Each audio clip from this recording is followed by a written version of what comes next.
जब गए समर पकड़ के गली वाले कृष्णा ईमान से जब गए समर पकड़ के गली वाले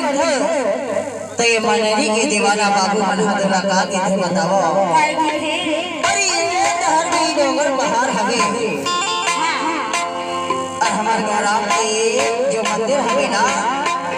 ओखर आजू बाजू तो एकदम धमाधम डोंगरी पहाड़ हवे तब ही डोंगरी पहाड़ गली मंदिर है आवे गली आवे सरिता आवे कैसे नहीं आता मोला तो पक्का भरोसा नहीं है वो आवे गली आवे अरे हम आवे नहीं आवे से कभी हो सकेगा काबर इंतजार के घड़ी है अब्बा जनाते नौने से तो घरे से नहीं तो लगे था सब बुदा कामना भुला देवे तो भुला देवे पर मोर बादाला झड़ भुला मेरा ऐसे दी तोरा का कर जाता कर थाली मागट करो ती चारू मपानी ये देहरू के पूछ डाला माई अरे खावे गाना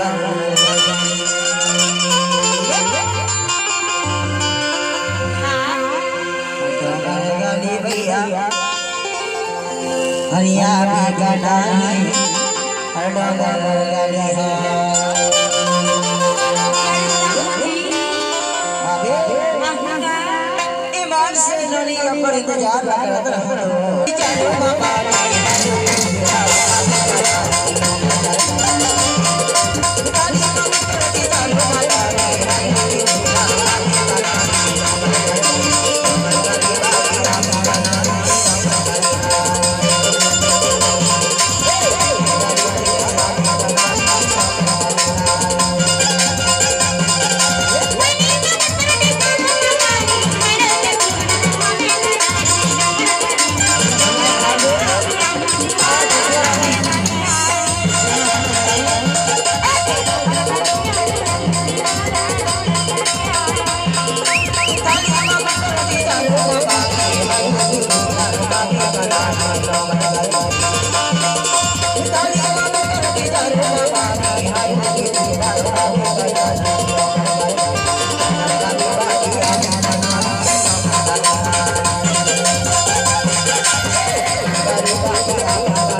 प्रसन्न वही